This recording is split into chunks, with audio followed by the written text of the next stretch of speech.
الشيطان الرجيم بسم الله الرحمن الرحيم Al-Quran Surat Ali Imran. Ayat 168. Tafsirnya, yakni orang-orang, menjadi badal atau sifat bagi orang-orang yang sebelumnya yang mengatakan kepada saudara-saudara mereka seagama, dan sesungguhnya mereka tidak ikut berperang, sekiranya mereka mengikuti kita, maksudnya orang-orang yang gugur di perang Uhud itu, tentulah mereka tidak akan terbunuh. Katakanlah kepada mereka, hindarkanlah, tolaklah kematian dari dirimu jika kamu orang-orang yang benar bahwa tidak ikut berperang itu dapat menghindarkan kematian. Ayat berikut, turun mengenai syuhada atau orang-orang yang mati syahid.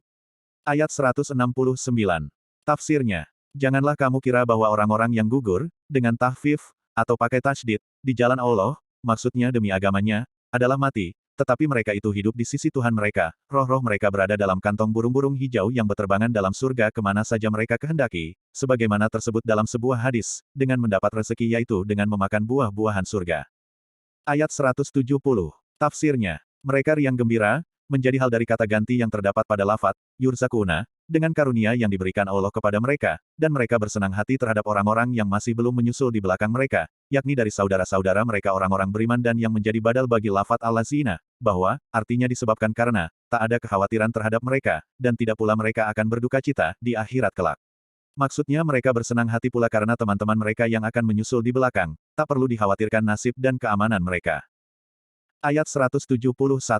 Tafsirnya, mereka bersenang hati dengan nikmat atau pahala dari Allah dan karunia, atau tambahan atasnya. Dan bahwa, dibaca anna sebagai, maktuf kepada, nikmah, atau inna, sebagai istiknaf atau permulaan kalimat, Allah tidak menyia-nyiakan pahala orang-orang yang beriman tetapi sebaliknya akan memberi mereka ganjaran. Ayat 172. Tafsirnya, orang-orang, menjadi subjek atau mubtada, yang memenuhi panggilan Allah dan Rasul-Nya agar keluar untuk berperang, yakni sewaktu Abu Sufyan dan kawan-kawan hendak mengulangi peperangan, dan berjanji dengan Nabi Shallallahu Alaihi Wasallam serta para sahabat akan bertemu kembali di Pasar Badar, setahun setelah perang Uhud setelah mereka mendapat luka, yakni di Uhud, sedangkan yang menjadi predikat atau kabar mubtadanya ialah, bagi orang-orang yang berbuat kebaikan di antara mereka dengan menaatinya dan menjaga diri dari menyalahinya, tersedia pahala besar yaitu surga. Ayat 173. Tafsirnya, yakni orang-orang, badal atau sifat dari, allazina yang sebelumnya, kepada mereka ada yang mengatakan, yakni, Naim bin Mas'ud, al-Asja'i, sesungguhnya manusia, yaitu Abu Sofyan dan kawan-kawan, telah menghimpun pasukan untuk menyerang kamu atau untuk membasmimu, maka takutlah kepada mereka dan jangan hadapi mereka. Maka ucapan itu menambah keimanan mereka, bertambah kepercayaan dan keyakinan mereka terhadap Allah Subhanahu wa Ta'ala, dan jawaban mereka, cukuplah bagi kami Allah sebagai pembela terhadap kami, dan dialah sebaik-baik pelindung, tempat menyerahkan segala urusan.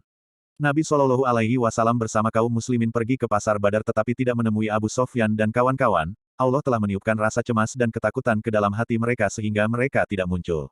Sebaliknya di kalangan kaum muslimin dan penduduk berlangsung jual beli sehingga mereka beroleh laba dan keuntungan. Firman Allah Subhanahu wa Ta'ala selanjutnya adalah ayat 174.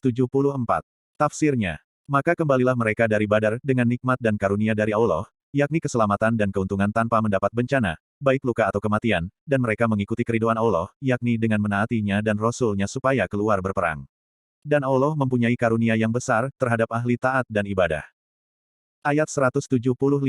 Tafsirnya, sesungguhnya mereka itu, yakni yang mengatakan bahwa manusia telah menghimpun pasukan dan seterusnya tadi, hanyalah setan yang menakut-nakuti kamu, dengan kawan-kawan yakni orang-orang kafir, maka janganlah kamu takut kepada mereka, hanya takutlah kepadaku jika meninggalkan perintahku, sekiranya kamu benar-benar beriman. Ayat 176. Tafsirnya, janganlah kamu menjadi sedih oleh, ada yang membaca yuhzinka, dan ada pula, yahzunka, berasal dari lafat ahzanahu, orang-orang yang cepat jatuh dalam kekafiran yakni orang-orang yang membela kekafiran itu seperti warga Mekah dan orang-orang munafik, maksudnya jangan kamu pedulikan hal itu. Sesungguhnya mereka tak sekali-kali dapat memberi mudarat kepada Allah sedikitpun dengan perbuatan mereka itu, dan mereka hanya membawa kerusakan bagi diri mereka sendiri. Allah menghendaki agar tidak memberi mereka sesuatu di akhirat, maksudnya surga, oleh sebab itu mereka dibiarkannya, dan bagi mereka siksa yang besar dalam neraka. Ayat 177. Tafsirnya, sesungguhnya orang-orang yang menukar keimanan dengan kekafiran, artinya mengambil kekafiran sebagai ganti dari keimanan, tidaklah memberi mudarat kepada Allah dengan kekafiran mereka itu sedikit pun, dan bagi mereka siksa yang pedih atau menyakitkan. Ayat 178. Tafsirnya, janganlah sekali-kali menyangka, ada yang memakai huruf iya, dan ada pula, tak, orang-orang kafir itu bahwa kami menangguhkan, artinya penangguhan kami bagi mereka, yakni dengan memanjangkan umur dan menangguhkan hukuman yang lebih baik bagi diri mereka. Anna, bersama kedua makmulnya, menurut Kiroat, lafat Yahsabana menempati kedudukan dua maf'ulnya, Tahsabana, berkedudukan sebagai maf'ul kedua dari Tahsabana. Sesungguhnya kami menangguhkan mereka itu hanyalah supaya dosa mereka bertambah-tambah, disebabkan banyaknya maksiat, dan bagi mereka siksa yang menghinakan di akhirat. Ayat 179. Tafsirnya, Allah sekali-kali tidak akan meninggalkan dan membiarkan orang-orang yang beriman dalam keadaan yang kamu, hai manusia, berada di atasnya, artinya yang kamu alami berupa campur aduknya yang ikhlas dengan yang lainnya, sampai dia memisahkan, dibaca, Yamisa, atau Yumeisa, artinya menyisihkan orang-orang yang jelek, yaitu orang munafik, dari yang baik, yaitu orang beriman. Caranya ialah dengan tugas-tugas berat sehingga menyingkapkan yang demikian itu, misalnya seperti yang dilakukannya di waktu Perang Uhud. Dan Allah sekali-kali tidak akan memperlihatkan padamu hal-hal gaib, sehingga kamu dapat mengenal mana yang munafik dan mana yang baik, sebelum dipisahkan Allah itu, tetapi Allah memilih di antara rasul-rasulnya siapa yang dikehendakinya untuk diberitahukannya hal-hal gaib itu, seperti kepada Nabi Shallallahu Alaihi Wasallam, yang disingkapkannya perihal orang-orang munafik. Oleh sebab itu, berimanlah kamu kepada Allah dan rasul-rasulnya, dan jika kamu beriman dan bertakwa, artinya menjaga dirimu dari kemunafikan, maka akan beroleh pahala yang besar. Sadaqallahul azim.